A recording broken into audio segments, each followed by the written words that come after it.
Vous écoutez IDFM, il est 21h. IDFM 98 de la bande FM, au-delà du miroir, avec Sabrina Palumbo. Elle est venue déjà sur cette antenne il y a 3 ans à peu près. Sabrina, bonsoir. Bonsoir. Alors, Sabrina Palumbo. Moi, je dis Palumbo. Palumbo. Ouais.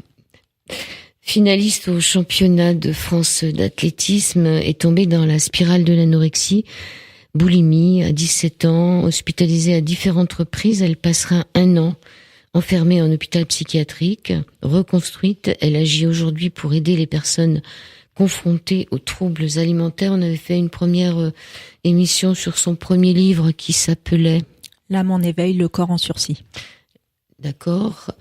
L'âme en éveil, le corps en sursis. Je voudrais que tu reparles un peu pour voir si au niveau du son c'est bon. Oui, donc le premier livre, L'âme en éveil, le corps en sursis, aux éditions Quintessence. Ça marche.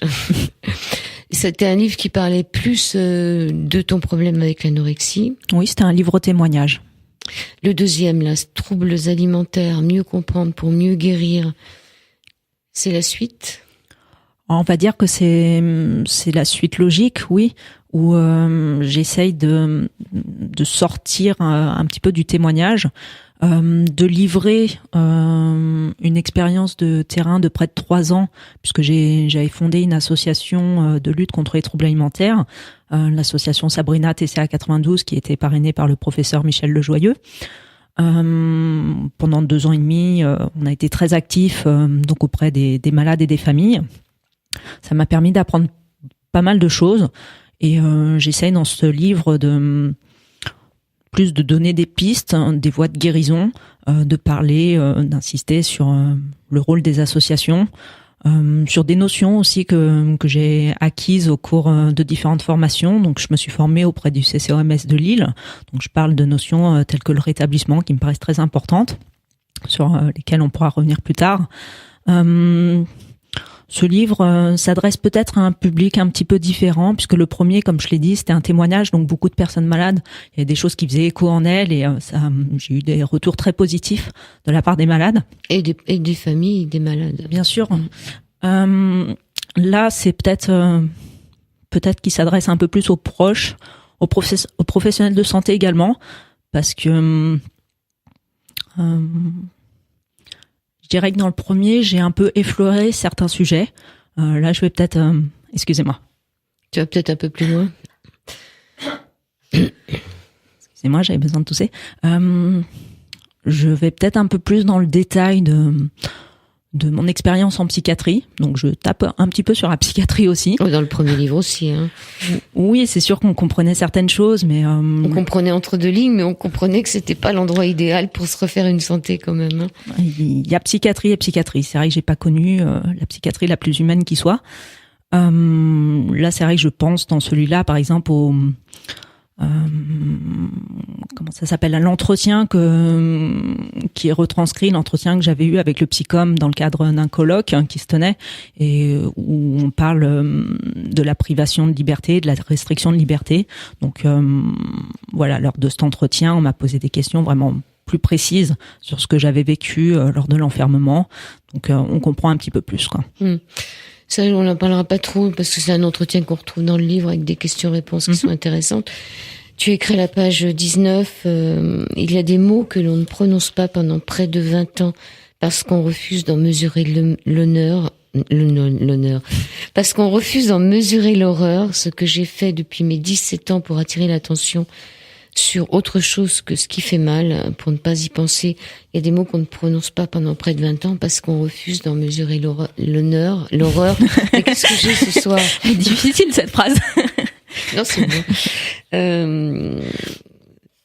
Donc c'est des mots. Donc c'est forcément une question de mots. On se rend compte dans l'anorexie que c'est souvent des choses qu'on n'a pas dites. Oui, les mots MOTS et MAUX.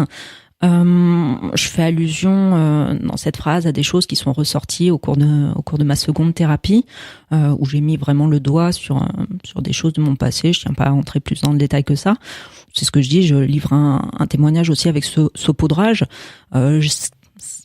Ça m'a d'ailleurs un petit peu agacée de voir que que certains tiraient certaines conclusions et sans connaître finalement toute mon histoire. J'explique aussi dans ce livre que c'est très important de s'intéresser réellement à la personne et pas seulement aux symptômes ou à l'élément déclencheur. Chez moi, certains ont résumé mon anorexie un petit peu à un régime qui avait mal tourné. L'anorexie est une maladie complexe et c'est évidemment bien plus compliqué que ça. C'est un ensemble de facteurs, différentes causes qui entrent en jeu, une combinaison de plusieurs choses. Et c'est important de bien comprendre ce qui se passe aussi avant la mise en place des troubles. Tu dis, je n'ai jamais confondu l'aide que je pouvais apporter et ce qui relevait de mon propre cheminement. Comment pouvoir différencier justement l'aide que tu peux apporter? Oui, alors ça, je pense que c'était important de le dire, puisqu'effectivement, j'ai entrepris cette démarche de témoignage alors que j'étais en rétablissement, déjà bien avancé sur le chemin du rétablissement, mais je me disais pas guérie, j'avais encore du chemin à faire. Si bien que c'est vrai que pour certains, on n'est pas en mesure d'aider tant qu'on n'est pas complètement sorti des troubles, ce qui est faux. L'entraide entre pairs existe réellement. Des personnes qui sont passées par la maladie sont tout à fait capables aussi de s'entraider. J'ai ainsi créé cette association, j'ai co-animé des groupes de parole. Je dirais que j'ai beaucoup donné, mais ça m'a aussi beaucoup apporté. Ça m'a permis de aussi entendre parfois d'autres personnes finalement exprimer des choses qui faisaient aussi écho en moi. Donc ça m'a aussi emmené sur le chemin de la guérison, je dirais. Je parlais pas encore de guérison parce que disons que je craignais encore, vous savez, au cours de la guérison en matière de troubles alimentaires, faut savoir que c'est long, c'est pas linéaire, il y a des rechutes, ça fait partie du processus. Donc je craignais encore trop la rechute pour me dire guérie. Aujourd'hui, je la crains plus. Est-ce que bon, je la tutoie parce que pour moi c'est comme ma fille. Bon, quand elle est arrivée, je vous raconterai après, ça fera partie de la suite de l'émission. Est-ce que maintenant tu penses être guérie? Est-ce que tu peux dire ce mot, je suis guérie? Oui, tout à fait. De toute façon, quand ce qui m'a profondément marqué, c'est le jour où j'ai pu le dire à mon père dans les yeux. Mon père, c'est la personne qui a signé cette HDT. HDT. Une hospitalisation sur demande d'un tiers. Donc j'ai été hospitalisée de force, à sa demande et à la demande des médecins pour cause de péril imminent. 35 kilos, je crois, t'étais descendue, 36. Alors quand je suis rentrée à l'hôpital, 35, je suis descendue à 27 au cours de l'hospitalisation. Mon père, je lui en ai évidemment beaucoup voulu. Je comprenais pas ce qu'il ait pris cette décision, qu'il me laisse dans cet endroit, qu'il se démène pas pour me sortir de là, etc. On a pu reparler de tout ça. Ça a été un petit peu compliqué le jour où il m'a dit qu'il le referait si c'était à faire. C'est un peu difficile d'entendre ça quand on sait que j'ai traîné un trauma pendant près de 10 ans. Mais aujourd'hui, je comprends ses motivations. Je crois que quand on est démuni, désespéré, on est prêt à tout, même au pire, pour sauver son enfant. Point. Sinon, tu serais plus là pour en parler aujourd'hui. Exactement. Et le jour où j'ai pu lui dire, papa, je suis guérie, j'ai vu son regard et c'était important. Donc, oui, bien sûr que je peux le dire. Donc, tu es guérie. Donc, je vais le dire, quand elle est arrivée tout à l'heure, Sabrina Pelembo, je l'ai trouvée quand même beaucoup plus, avec des formes plus généreuses que quand on s'est vu la première fois. Et pour cause, c'est qu'elle est quelques kilos. Oui, et pour cause, c'est que tu es enceinte. Oui, j'attends un petit bout de chou pour début mars. Et je t'ai dit, mais est-ce que tu n'as pas peur de grossir? Parce que ça fait grossir quand même d'avoir un bébé. Donc pour une anorexique. Alors c'est intéressant. J'ai écrit un article récemment avec une amie sophrologue qui est spécialisée en troubles alimentaires, Coralie Desgrado. Et d'ailleurs, on va peut-être écrire une série d'articles parce que finalement, on se rend compte qu'il y a beaucoup de demandes autour du sujet, que c'est une question qui questionne beaucoup les malades. C'est vrai que on se pose beaucoup de questions autour de ça. J'essaye d'expliquer dans cet article que priorité à la guérison. Priorité à la guérison, moi j'ai essayé je me donne pas en exemple, c'est pas ça, je parle de mon expérience, de mon parcours.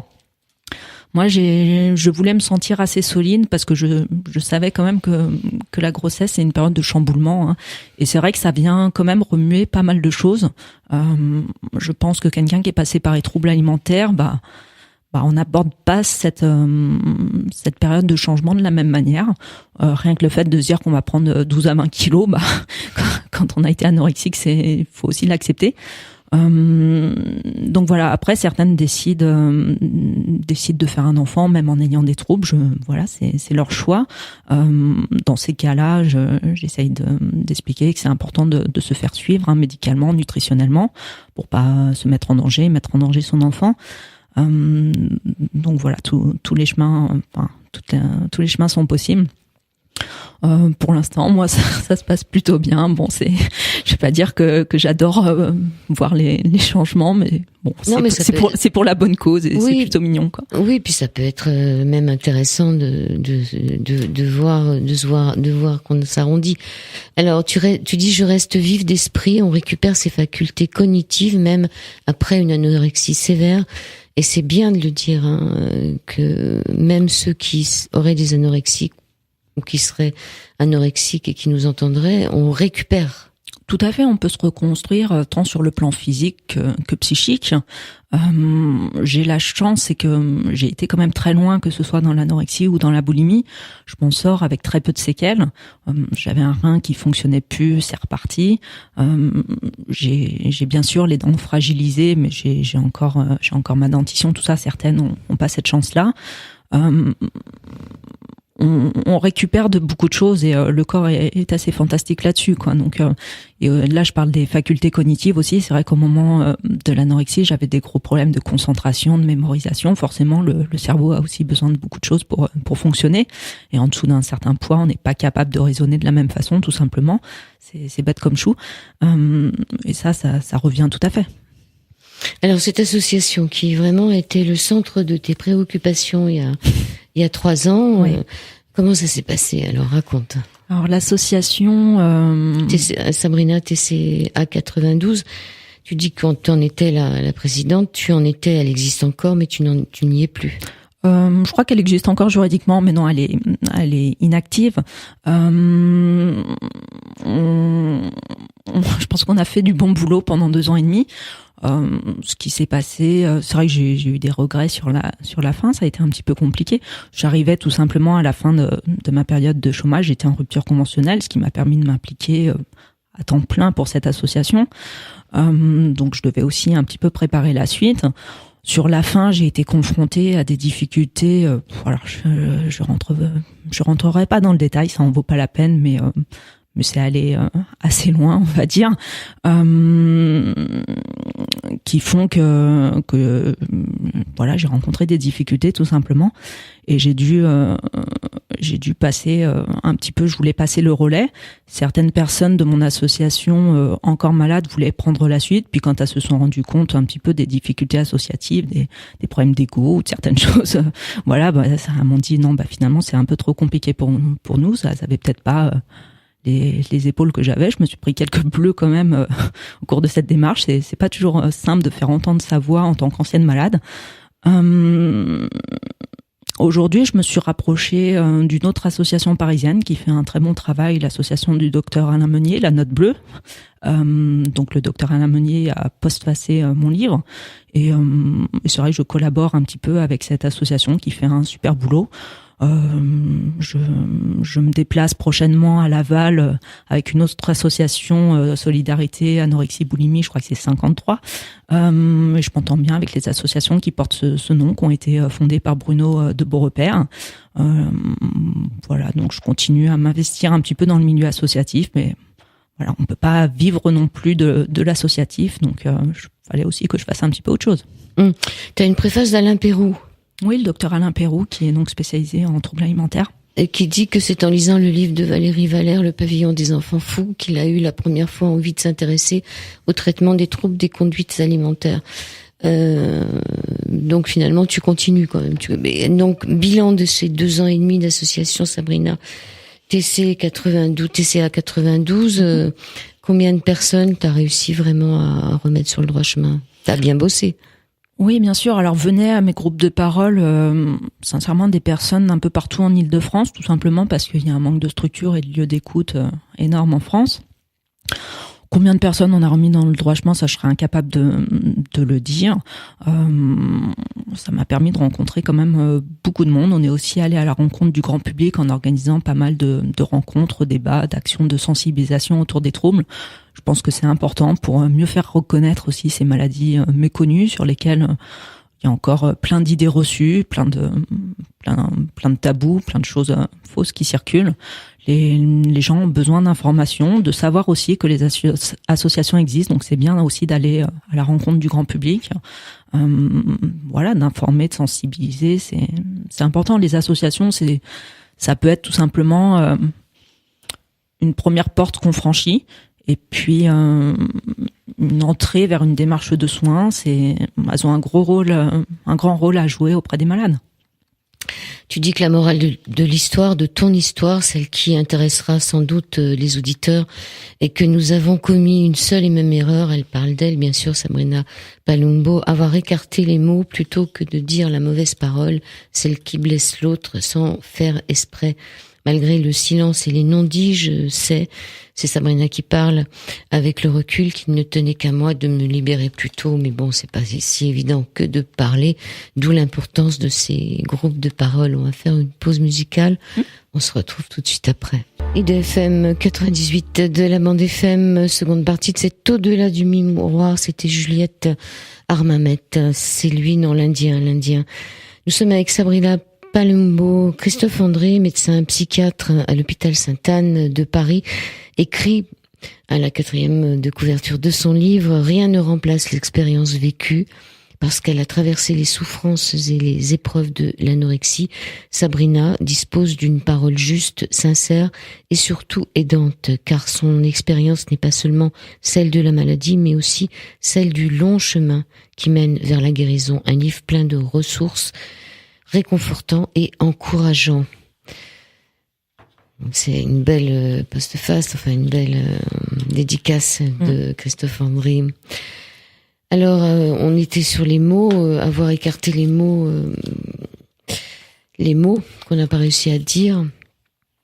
Et puis, il y a aussi ce déni qui est fréquent au début de la maladie. À quel moment le déni t'a quitté ? Je crois préciser dans le livre que j'ai mis à peu près 3 ans à me rendre vraiment compte que j'avais besoin d'aide. En fait, j'ai commencé mon régime, entre guillemets, au mois d'avril 98, dans le but d'améliorer mes performances sportives. Je visais un podium cette année-là. Finalement, j'ai complètement raté les championnats de France UNSS cette année-là, et ça a été ma dernière course. Au cours de l'été, j'ai passé un mois en Italie chez ma grand-mère, où je me suis complètement affamée, je mangeais plus rien, je faisais énormément de sport, j'ai énormément maigri. Et puis je suis partie dans la foulée 3 semaines aux États-Unis chez une correspondante. C'est à la fin de l'été où j'ai écarté le rideau de douche et je me suis vue dans la glace, où j'ai eu un premier choc quand même en me voyant. On voyait les salières apparentes, enfin j'avais perdu vraiment beaucoup de poids. J'ai pas compris tout de suite ce qui se passait, puis c'est elle qui la première fois m'a dit, tu sais, elle faisait de la natation à haut niveau, puis elle m'a dit, tu sais, j'avais une amie qui faisait de la compétition également, puis comme toi, elle faisait très attention, et puis elle est tombée dans l'anorexie. Je savais même pas de quoi elle me parlait. Je fais, pourquoi elle me parle de ça? Enfin, je comprenais pas. Et puis ça a duré comme ça. Pas mal de temps avant que je prenne conscience qu'effectivement, enfin, je savais que j'avais un problème, mais je ne savais pas encore quoi. Et on est pris dans cette spirale. On est dans le déni. Et voilà, il y a pas. On met plus ou moins longtemps à s'en sortir. Il n'y a pas vraiment de règles, mais c'est fréquent au début de la maladie, effectivement. Ce qui m'a fait aussi penser dans ton livre, c'est qu'à un moment, tu demandes ton dossier médical. J'ai mis très longtemps à faire cette démarche. Et à l'ouvrir. Bien sûr. J'ai mis longtemps cette démarche, tout simplement parce que pendant des années, on a préféré occulter le sujet. C'était la maxime adoptée, c'était maintenant, tu t'en es sorti, va de l'avant et on oublie tout ça. Le principe est pas mauvais, mais je traînais le trauma, donc c'était difficile. J'ai pu finalement, avec l'aide de professionnels, aborder ces choses-là. Ça fait du bien aussi d'entendre quelqu'un reconnaître votre souffrance, reconnaître que ce qui s'est passé, non, c'est pas normal, tout simplement. Et puis j'ai fait cette démarche parce que j'avais rouvert un petit peu des choses en cours de thérapie. J'avais besoin un peu mieux comprendre. Je me sentais prête. Donc ce jour-là, il y a deux personnes du personnel médical qui m'ont reçu, dont un membre de l'équipe de l'époque, de 2006, visiblement marqué par mon hospitalisation. Ils se souvenaient de pas mal de choses. Ils m'ont fait comprendre aussi à demi-mot qu'ils n'étaient pas spécialement d'accord avec toutes les mesures adoptées à l'époque. Mais bon, il y a des consignes, on applique. Voilà, ils m'ont demandé un petit peu le but de cette démarche. Faut savoir qu'aujourd'hui, j'ai quand même pris un avocat et j'ai porté un recours contre l'institution pour traitement inhumain et dégradant. Je pense que c'est important de... C'est pas pour toi que tu le fais, c'est pour ceux qui sont encore là-bas. Je pense que pour toi... J'aimerais effectivement éviter que mon cas ne se reproduise. C'est... Comme je te dis, même si je peux obtenir une condamnation symbolique, ça m'ira tout à fait. C'est... Voilà. T'es une martienne. Non, mais je reviens sur ce dossier médical parce que ça me fait penser aux gens à qui on donne des résultats d'analyse ou des lettres à donner à un autre médecin, des lettres cachetées qui n'osent pas les ouvrir alors qu'on parle d'eux finalement. C'est toujours un peu étonnant cette façon qu'on a de pas vouloir savoir vraiment les résultats ou les dossiers. Est-ce que tu comprends ce que je veux dire? Ouais, mais c'est compliqué d'ouvrir ce type de dossier. Il faut savoir que mon dossier, il fait près de 10 ou je sais pas combien centimètres de haut. On parle de nous là-dedans comme d'une chose. On est chosifié. Donc c'est assez violent. Puis on se reprend tout ça en pleine face. Donc c'est pas évident. Mais on a peur de devenir ce qu'on lit. C'est-à-dire toi tu sais qui tu es, Sabrina, mais quand tu lis comment les autres t'ont perçu, parce que c'est ça un dossier, c'est comment on te voit aussi bien intérieurement qu'extérieurement. Non, mais c'est vrai que ça peut être assez violent, mais ça permet de mieux comprendre peut-être aussi ce qui s'est passé, quoi. Faut savoir que avant cette hospitalisation d'1 an, cet enfermement, j'avais quand même sollicité l'aide de ce même hôpital des années plus tôt, je crois 5 ans auparavant, où ils m'ont gardé 1 semaine en hospitalisation libre, en me disant que dans le dossier il y a marqué que je coopère aux soins, que ci que ça. Ils ont plus ou moins essayé de m'orienter vers quelque chose à la sortie, puis après j'ai essuyé pas mal d'échecs de prise en charge. Donc j'en ai voulu pour tout ça, quoi. J'ai quand même mais bon, dans le premier livre, tu expliques vraiment ce qui s'est passé pendant cette année d'enfermement. Je conseille aux auditeurs de réécouter l'émission qui doit être sur YouTube que j'avais faite il y a 3 ans avec toi, où tu en as fait d'autres sûrement, ou de lire ce premier livre. Ce qui est étonnant, c'est que tu écris à la page 48, je ne vise pas une réparation. On ne choisit pas d'aider les autres dans le but de guérir ses propres blessures. Il ne s'agit pas de revenir inlassablement sur le passé pour le ressasser, mais bel et bien de tendre vers. Donc tu ne vises pas une réparation, mais quelque part tu fais un dossier, un dossier. Oui, c'est peut-être pour... Non, c'est pour moi, pour pouvoir définitivement tourner la page sur tout ça, tout simplement. Ou peut-être pour que ça se reproduise pas sur d'autres, non? Non, mais c'est ce que je viens de dire avant. J'aimerais effectivement éviter que mon cas ne se reproduise. Je pense que c'est important d'avoir des décisions aussi comme ça, qui peuvent faire jurisprudence ou ce genre de choses. Je pense que tout le monde sera d'accord pour dire qu'une personne anorexique n'a rien à faire attachée parfois sur un lit, enfermée dans une chambre de quelques mètres carrés, sans contact humain pendant toute une journée. Enfin, je crois que au contraire, aujourd'hui, il y a des préconisations, des recommandations, de la Haute Autorité de Santé sur le traitement des personnes anorexiques. On s'oriente quand même vers des prises en charge en ambulatoire, des hospitalisations de jour, des choses comme ça. On essaye de préserver justement la personne le plus possible dans son environnement, de pas la couper. C'est important de garder des liens sociaux, son travail quand on peut, ce genre de choses. Et tout ça, ça a été expliqué dans X études et l'isolement des personnes anorexiques est encore très pratiqué. Ça peut être nécessaire dans certains cas. Voilà. Mais c'est quand même dans cet endroit complètement d'enfer que tu as rencontré un ange. Oui, mon ange infirmier, tout à fait.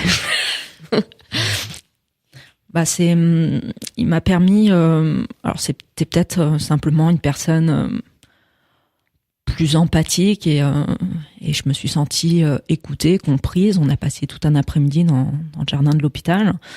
Il m'a dit des choses qui m'ont beaucoup marqué. Puis il m'a posé une question. Il m'a vu avec ma sonde dans un état catastrophique. Il m'a dit, si vous vous en sortez, qu'est-ce que vous ferez? Et je lui ai répondu, j'ai envie d'aider. Donc je savais pas encore comment, sous quelle forme et tout ça. Et c'est un peu de là qu'est née l'idée d'écrire un livre si un jour je m'en sortais, quoi. Puis après, j'ai développé un petit peu ma spiritualité, tout ça. Je me suis intéressée à pas mal de sujets qui m'ont aidée aussi, voilà. Alors, à un moment, tu dis, j'ai voulu faire disparaître mon corps pour qu'on embrasse mon âme. Je voulais qu'on m'aime pour ce que j'étais vraiment, pas pour ce que je représentais, pas pour ma performance, mon physique ou ce que vous voulez. Donc tu dis aussi que tu avais commencé par embrasser une carrière sportive et que finalement tu as fait une carrière dans l'anorexie. J'ai quand même près de 15 ans de troubles alimentaires à mon actif, donc c'est vrai que certains, je vois quand je reçois certains commentaires, des personnes qui m'idéalisent un petit peu, etc. Je dis que je suis loin d'être un exemple. Les troubles alimentaires, quand on fait ce qu'il faut dès le début, qu'on bénéficie d'une bonne prise en charge, en moyenne, on s'en sort en 2-3 ans. Après, souvent, comme je l'ai expliqué, c'est long. Mais bon, je dirais, je parle d'années de survie. C'est sûr, c'était pas une vie. Ça a vraiment été douloureux et difficile. Après, pendant 15 ans. Ça m'a aussi appris beaucoup de choses. Ça m'a appris peut-être à mieux me connaître, tout simplement. C'est le merci que je dirais à la maladie. Et puis surtout, ce qui est important et ce qu'il faut voir, c'est qu'aujourd'hui, je suis là, je peux en parler. Tout le monde n'a pas cette chance. Faut savoir que l'anorexie, c'est quand même 15 000 décès par an. Il y en a un tiers. On parle d'un tiers, un tiers qui décède, un tiers qui s'en sort et un tiers où la maladie se chronicise. Donc voilà, j'ai la chance d'être là, de m'en sortir, et c'est là-dessus que c'est le message que je veux transmettre, quoi. Alors tu parlais des bénéfices secondaires. Quels auraient été les bénéfices secondaires de ton anorexie? La maladie, chaque malade il trouve des bénéfices, et je pense que c'est important. Je le dis souvent aux personnes même que j'accompagne un petit peu. C'est important de travailler sur la notion de perte, et ça, les malades ne le comprennent pas forcément. C'est que si on maintient un tel comportement, il y a une bonne raison. Vous n'êtes pas fou, vous n'êtes pas folle. Le symptôme s'est mis en place pour une bonne raison, pour pallier quelque chose, et on y trouve, ce qu'on appelle des bénéfices secondaires. Ça peut être beaucoup de choses. On explique souvent que l'anorexie, c'est aussi un refus pour certaines de grandir, de devenir adulte, de développer un corps de femme, tout simplement. C'est peut-être une manière de rester enfant, d'être protégé. Certaines m'expliquent que grâce à la maladie, on fait plus attention à elles, on va être plus prévenant, plus les voir un petit peu comme des petites choses fragiles, et que ça peut leur apporter quelque chose. Enfin, après, chaque histoire est différente, mais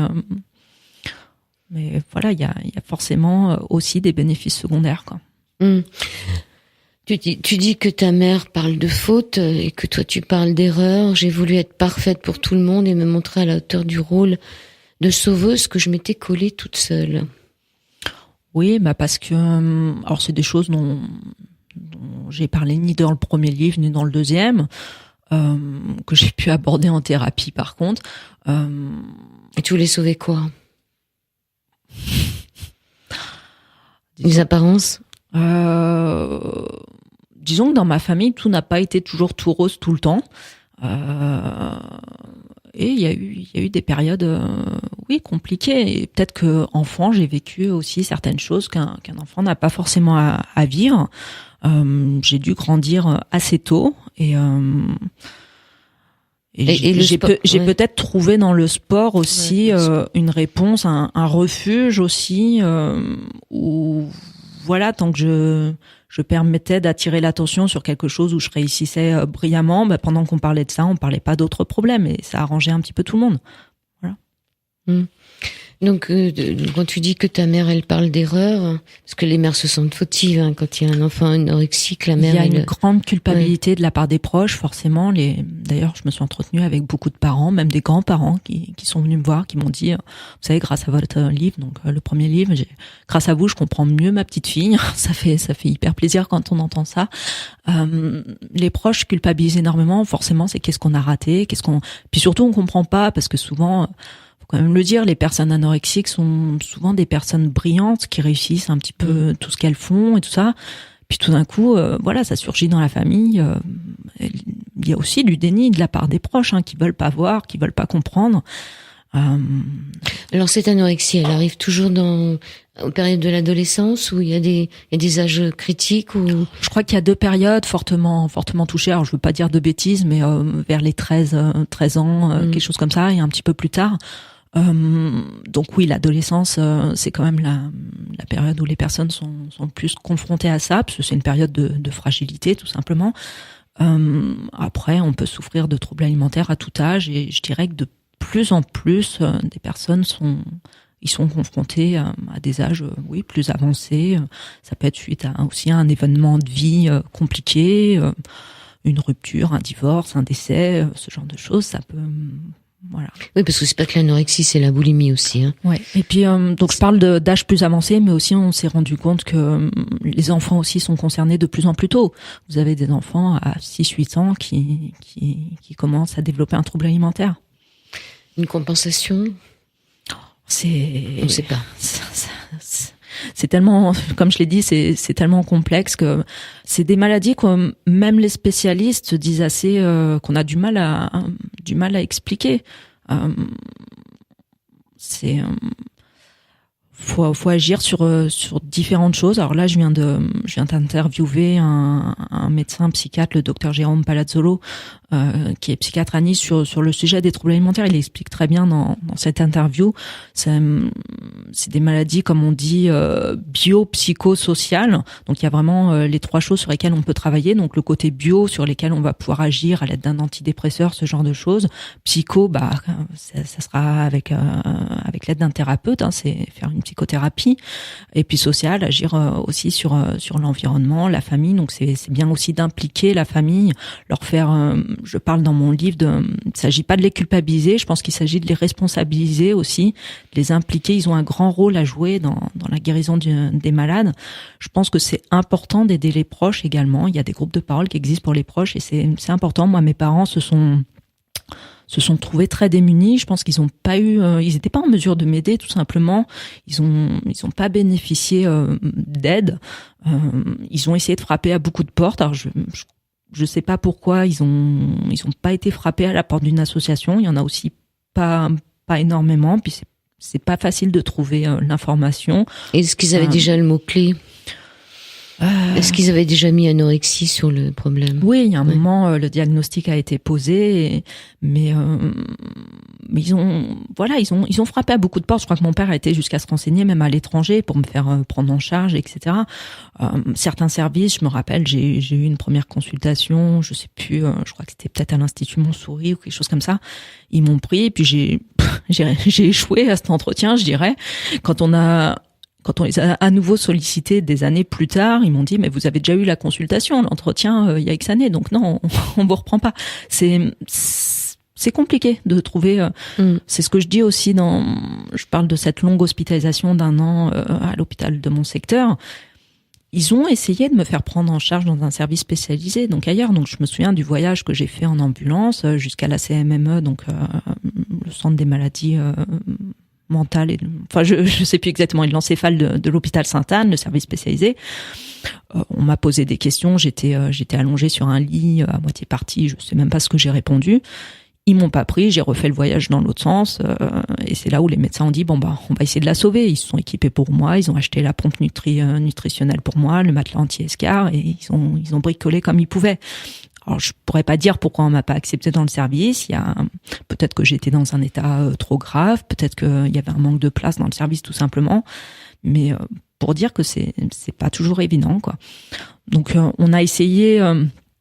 Au début, je me suis un petit peu pris le bec avec même un spécialiste, quelqu'un qui est un petit peu connu dans le milieu des TCA, qui m'a gentiment expliqué en gros que mon témoignage était une offense envers certains soignants qui sont dans le soin, etc., qu'il y a peu de malades qui témoignent et que du coup les témoignages qui restent, ça biaise la réalité. Je dirais que ok, j'ai un témoignage un petit peu difficile. Après, je pense que c'est important de s'intéresser un petit peu à ce que je dis et à ce que j'écris, et je tiens un discours plutôt correct envers les malades. Je pense que j'en ai remis plus d'une ou d'un dans une démarche de soins. Et je pense que de taire aussi ce qui marche pas, c'est pas forcément une solution. C'est aussi une invitation aux professionnels à se remettre en question et à ne pas reproduire certaines erreurs. On va faire une pause. On se retrouve.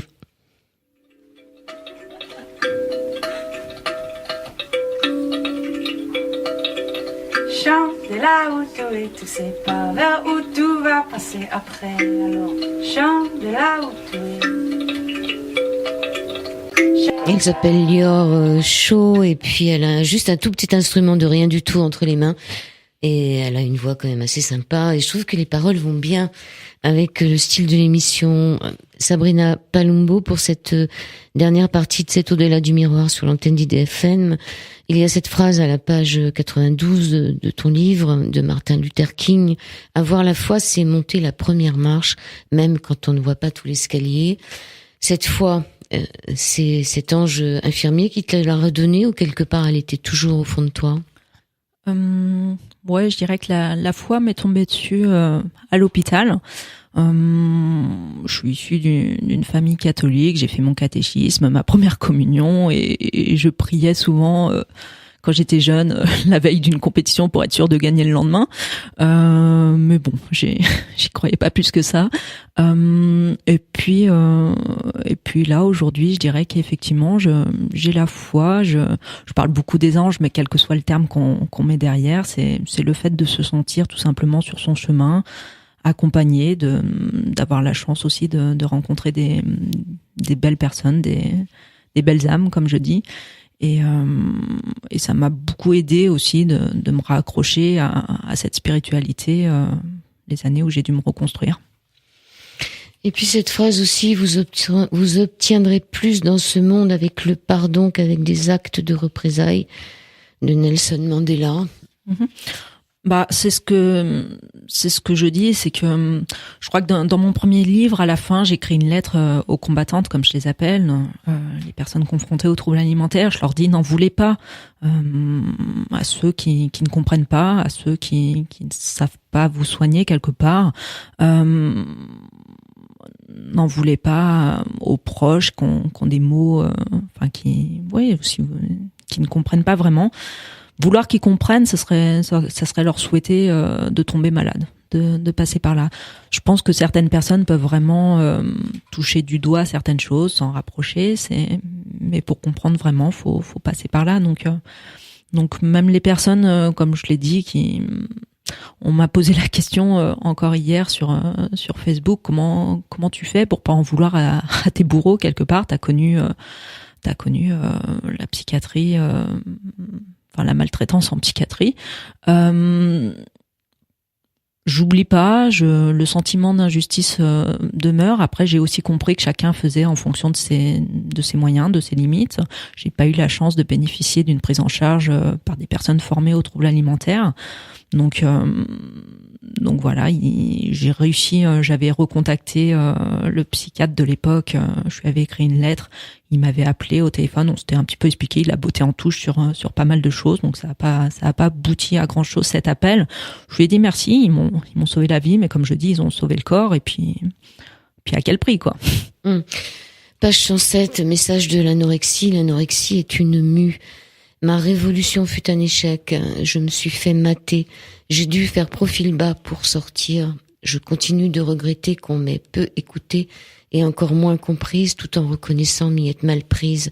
Il y a d'autres moyens de faire passer un message que de se laisser mourir. On a répondu à ma violence par la violence, un partout. Et puis, des solutions pour s'en sortir. Alors, c'est quoi la pleine conscience ?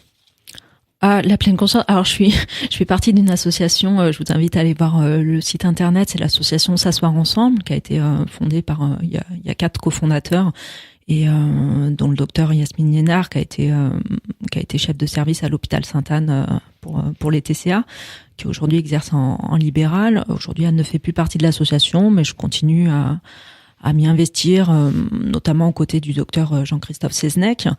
La pleine conscience, alors moi, c'est les ouvrages de Christophe André qui me l'ont fait découvrir. Après, j'ai suivi aussi un protocole MBCT sur 8 semaines. Oh, je sais plus ce que ça veut dire en anglais, mais MBCT, c'est le protocole qui va plutôt agir sur les rechutes dépressives. Voilà. La pleine conscience, c'est simplement une invitation à vivre le moment présent, à se, comment dire, c'est toutes les méditations de Christophe André qu'on trouve sur YouTube. Notamment, il y a pas que lui, mais lui c'est le top. Ah bah, on touche pas à Christophe. Mais comment dire, nous avec S'asseoir ensemble, on propose quelque chose d'un petit peu particulier. Tout simplement, on invite des passants à venir méditer dans la rue, à s'asseoir dans la rue et s'arrêter un instant. Alors certains, c'est très marrant, les réactions, on suscite des réactions un petit peu. C'est toujours un petit peu rigolo. Certains nous disent mais je suis pressé là, c'est entre midi et 2 qu'on fait ça, donc ils vont au travail, tout ça, on n'a pas le temps. Et on leur dit mais justement prenez-le le temps. Et là certains bah ouais c'est vrai. Et on prend jamais le temps de s'arrêter, d'observer un petit peu ses pensées, de s'apercevoir qu'elles peuvent faire que passer et calmer un petit peu son esprit, cette agitation constante dans laquelle on est en permanence. Ça permet de se détacher de pas mal de choses. Et de mieux ressentir aussi ce qui va se passer à l'intérieur de son corps, tout ça, ça peut être intéressant sur pas mal de choses.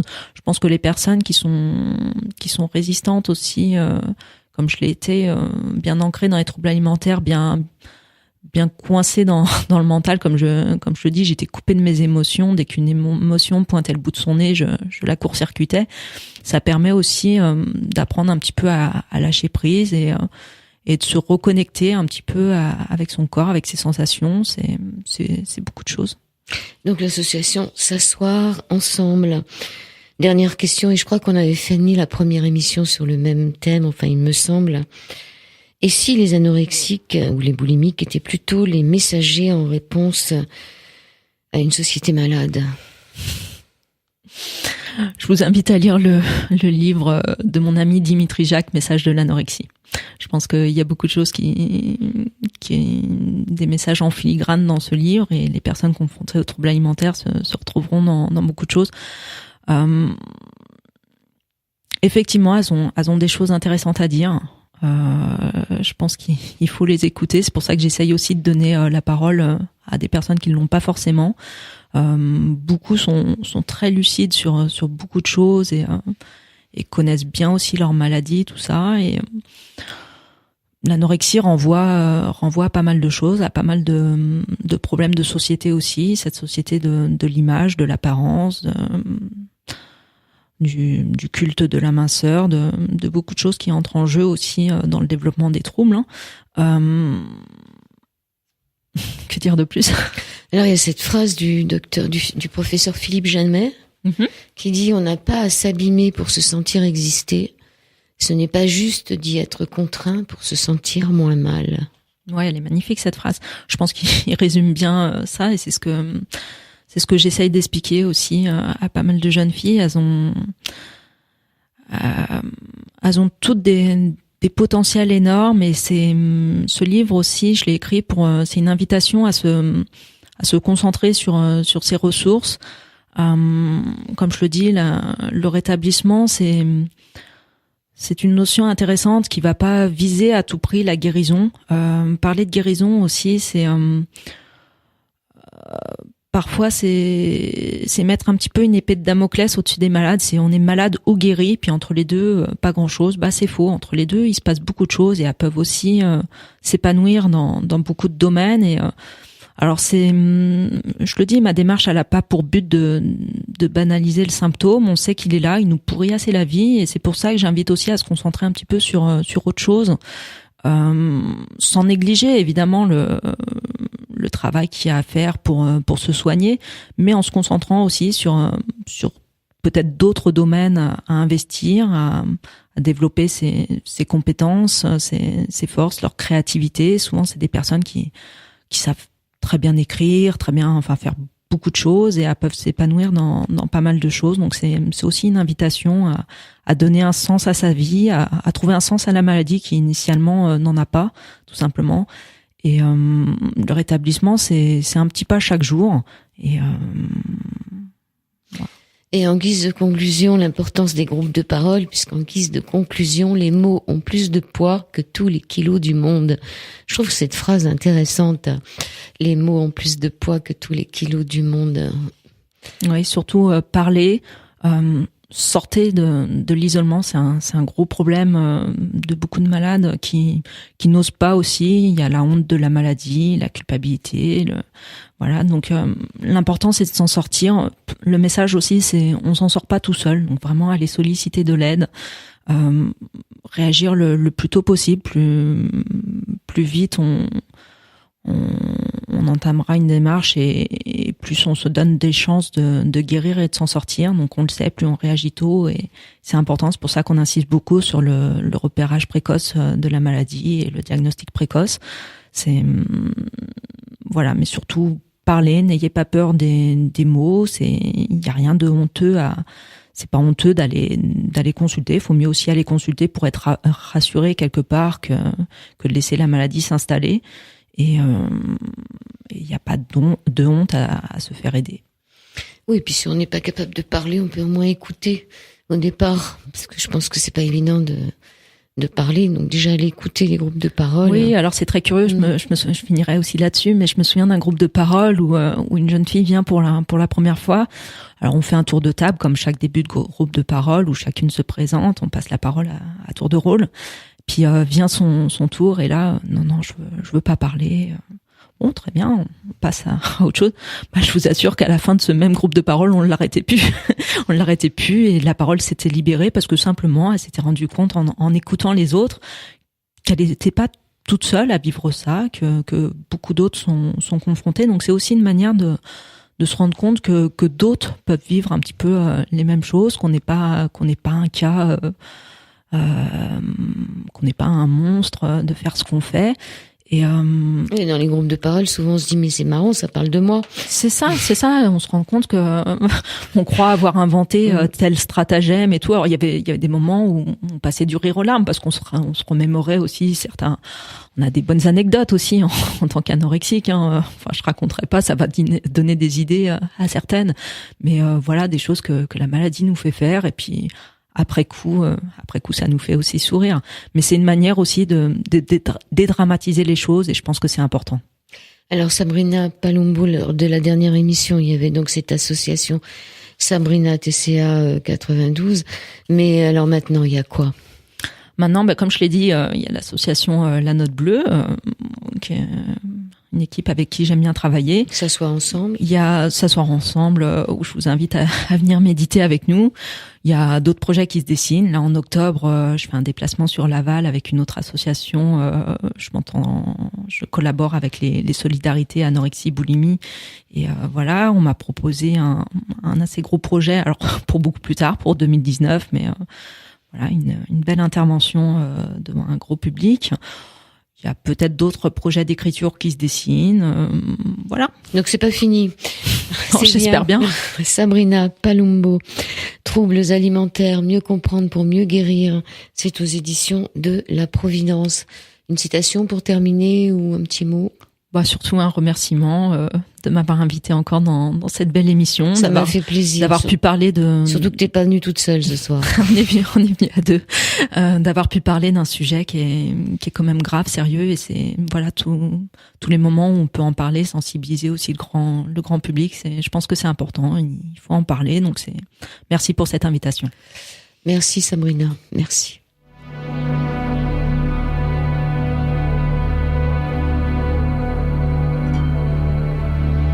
Sur les 98 MHz de la bande FM, chargez-vous en ondes positives.